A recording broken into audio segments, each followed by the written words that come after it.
So let's look at this case now.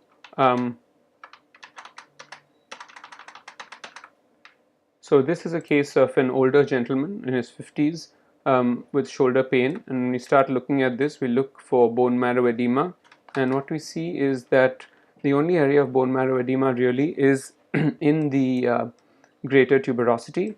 Once we start looking as to where in the greater tuberosity this is, one notices that this is actually in the anterior aspect of the greater tuberosity. If we look a little bit more closely at the edema pattern, you see that it's got sort of a rounded cystic appearance, and it doesn't look like an avulsional bone marrow edema pattern, but is more likely of the degenerative kind. No other real bone marrow edema is what we see. There is some fluid along the biceps tendon sheath. There's a little bit of intra-articular fluid, trace fluid in the subacromial bursa, and those are essentially the fluid and bone marrow findings that we see.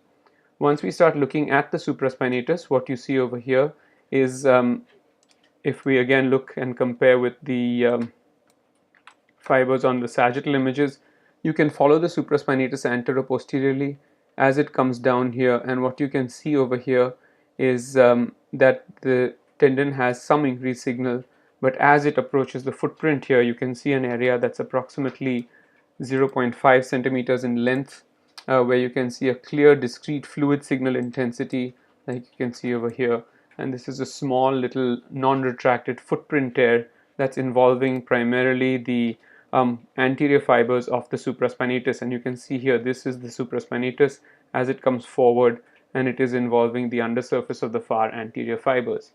If we look at the infraspinatus associated with this, you can see that maybe there's a little bit of increased signal, but no real tear. The teres minor looks quite good, and if we follow the subscapularis anterior posteriorly, it looks quite good as well.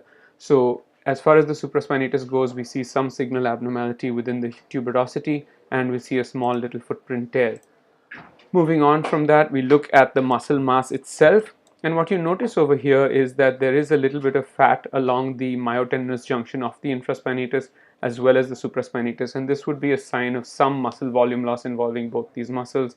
If we look at that in contradistinction to the teres minor or the subscapularis, there's really not that kind of infiltration. So there is some muscle volume loss definitely involving the supra and infraspinatus, which would be an indicator of supra and infraspinatus dysfunction.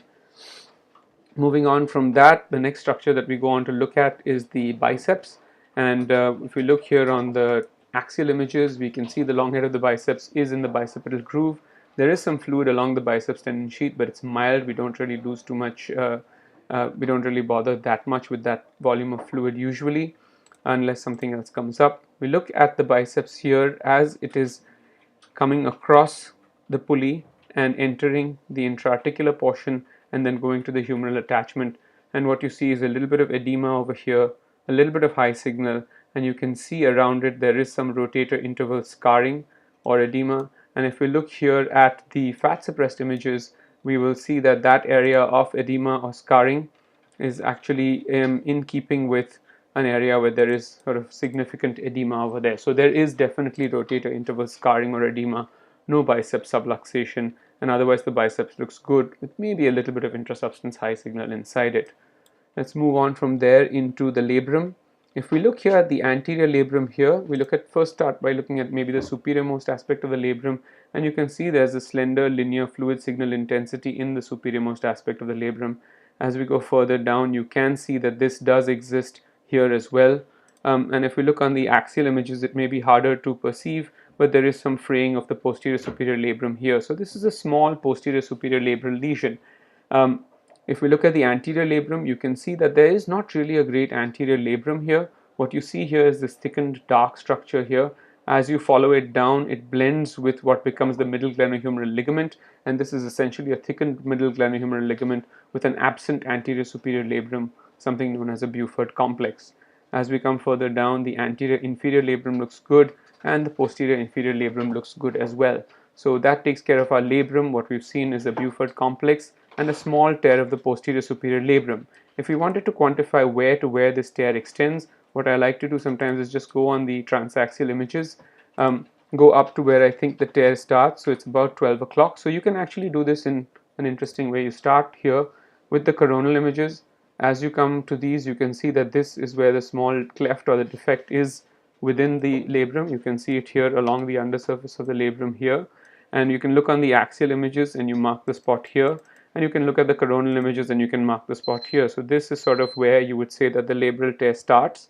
As we follow it, it goes across the posterior labrum and it sort of extends down. We can see some little bit of this tear here, and this is where we start to see normal labrum, which sort of leads us to say this is where normal labrum is, and this would give us the full extent of where the labral tear is. So essentially it is a posterior superior quadrant labral tear, or a small one, but and looks more frayed than actually torn. Moving on from that, we take a look at our inferior capsule, and again here on the non-fat suppressed images, sometimes it's difficult to tell, especially here on the humeral side of the capsule, and this is where your non-fat suppressed images are really helpful. You can see this is this side of the capsule, which is the glenoid side, and you can see the humeral side of the capsule also looking a little bit thick and edematous. And when we look at it a little bit more carefully with the guidelines on, you can see that as we come lower down, and we see that that capsular thickening and edema here is more towards the posterior capsule at its humeral attachment, whereas the anterior capsule is not quite as edematous, but it is mildly thickened. So that takes care of looking at the capsule. Once we move on from there, we want to look at the glenohumeral cartilage, and in this case we can nicely see that glenohumeral cartilage is really well maintained on both the coronal and the axial images. The next thing we want to look at here is the acromioclavicular joint. So we look at these on the fat suppressed images, and what you can see here is maybe there's a little bit of edema, but this is something that I would sort of palm off as not being significant at all. So that takes care of looking at everything. So let's take a quick look to see what we thought about the findings that we saw. We see insertional supraspinatus tendinosis. We see degenerative looking intraosseous cystic changes at the greater tuberosity. We see a small non-retracted footprint tear of the supraspinatus. We see a anterior superior variant anatomy, which is in keeping with the Buford complex.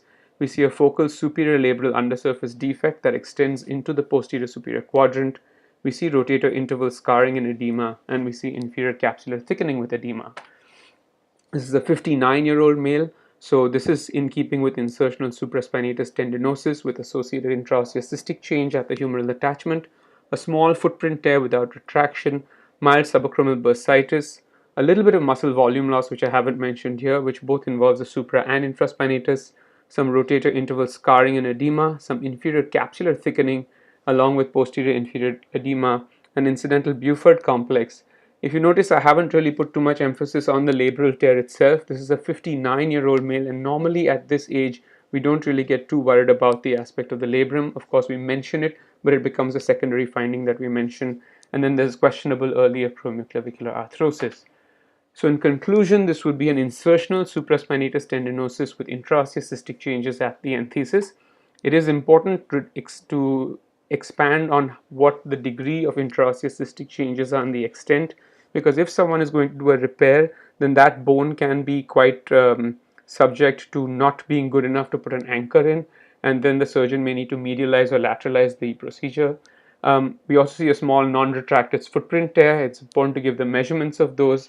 I know I said there's no muscle volume loss here, but relatively speaking, there's only mild muscle volume loss, and this is a relatively good prognosis for post-repair. And then there's rotator interval scarring and edema with mild inferior capsular thickening, which could be an early/evolving concomitant adhesive capsulitis. And last but not least, and almost incidentally, you will mention that posterior superior quadrant labral tear. But again, it's important to mention that for purposes of completion. Thank you.